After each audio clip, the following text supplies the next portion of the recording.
Bonjour, ici c'est Rolmati, le motivateur en la foi. Oui, je fais cette vidéo pour parler un peu à propos du thème concernant la paix. La paix. Voilà, la paix c'est quoi? La paix c'est vivre en tranquillité, vivre tranquille, sans être dérangé. C'est ça la paix. Être à l'aise, sans être dérangé. Tout marche chez toi. Tout va bien. Rien de mauvais. C'est ça la paix. Bon, cette paix, ce mot paix, a plusieurs aussi définitions, plusieurs facettes, plusieurs dimensions. Mais moi, je m'attelle un peu sur ce côté-là où tu es tranquille. Tu es tranquille chez toi, tu n'as pas de problème avec quelqu'un, ton cœur est calme, tu n'es pas stressé, donc tout va bien. Voilà. En gros, c'est ce que je peux dire par rapport à la paix. Ainsi, la paix est un don de Dieu. Alors, veux-tu avoir la paix? Je t'invite à aller vers Dieu. Tu veux avoir la paix en toi? Je t'invite d'aller vers Dieu. Veux-tu avoir la paix dans ta famille? Je t'invite d'aller vers Dieu. Veux-tu que la paix règne dans ta famille? Si c'est le cas, vis ta religion et va vers Dieu. Parce que la paix demeurera avec toi. Voilà. Beaucoup disent que qui veut la paix prépare la guerre. Est-ce que c'est vrai? Beaucoup disent ça. Que qui veut la paix prépare la guerre. Ah là là. C'est ça. Qui veut la paix prépare la guerre. Mais moi aujourd'hui je te dis, qui veut la paix prépare la paix. Voilà. Si tu veux la paix, il faut préparer la paix. C'est ça, le bon côté des choses. Voilà. Et non, qui veut la paix prépare la guerre. Non, tu veux la paix, prépare la paix. C'est ça qui est bien. C'est ça qui est important. Voilà.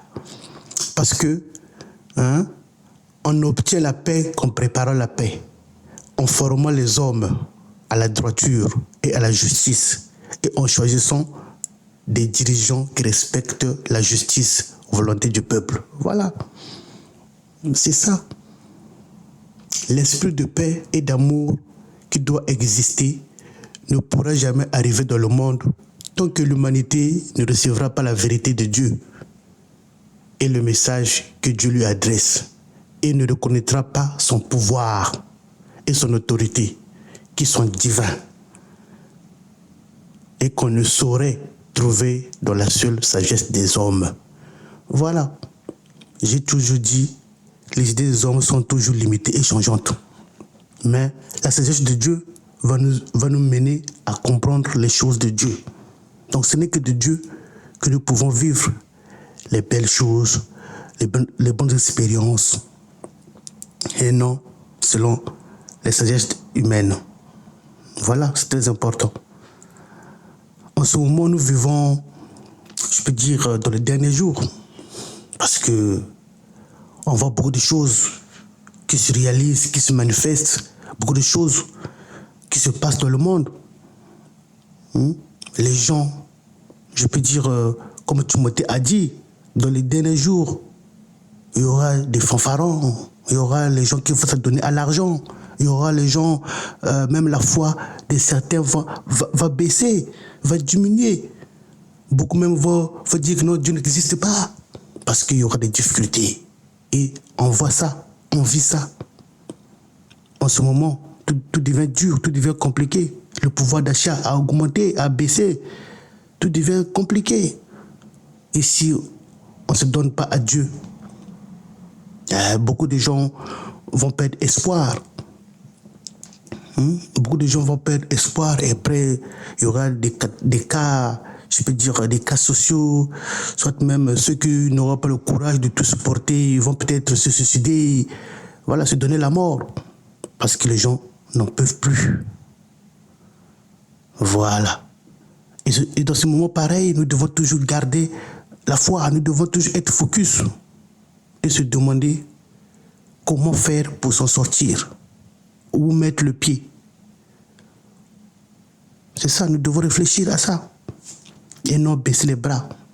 Parce que la vie est une épreuve. La vie en elle-même est une épreuve. Voyez-vous?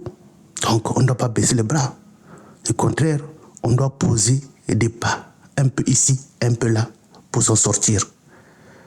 Donc, c'est pour là que je vous dis juste de garder la motivation, de garder toujours la foi, être focus. L'œil fixé sur Dieu, l'œil fixé sur Jésus, c'est très important. Parce que nous devons bâtir sur le roc et non sur le sable. C'est ça. Et le roc, c'est Jésus. Quand tu bâtis ta maison sur le roc, les épreuves peuvent venir, les difficultés peuvent arriver, mais tu seras toujours vainqueur. Tu ne vas pas lâcher les bras, tu ne vas pas baisser les bras, tu ne vas pas dire non, j'en ai marre, je n'en peux plus. Non. Parce que tu as bâti ta maison sur le roc. Donc la foi. Cette foi doit être basée sur Jésus-Christ, qui est le maître des maîtres, le docteur des docteurs. Je peux dire le maître des solutions en tout. Donc nous devons nous confier à lui. J'invite aussi les autorités qui nous dirigent d'avoir l'œil fixé sur la gloire de Dieu, l'œil fixé sur le roc, qui est Jésus. C'est très important. C'est pas parce qu'on est président de la République et qu'on se dit qu'on sait tout, on connaît tout. Non. Même à l'époque je peux dire à l'époque des rois, dans la Bible, ces rois-là aussi se confiaient à Dieu. Se confiaient à Dieu, ils avaient des conseillers dans la spiritualité. Des gens qui leur parlaient un peu des choses que Dieu leur révèle. C'est très important. La sagesse humaine ne peut jamais nous mener à comprendre les plans de Dieu. C'est très important. Ce n'est que de Dieu on peut comprendre les plans et non des humains. C'est très important. Donc, gardons notre foi en Dieu, notre foi en Jésus, c'est très important. Donc, en ce moment, j'aborde le thème de la paix. La paix du cœur, la paix dans nos familles, la paix au travail, la paix là où nous sommes, la paix en tout ce que nous faisons. La paix, la paix, la paix, et que la paix. Merci pour ce message d'aujourd'hui et à la prochaine. Au revoir.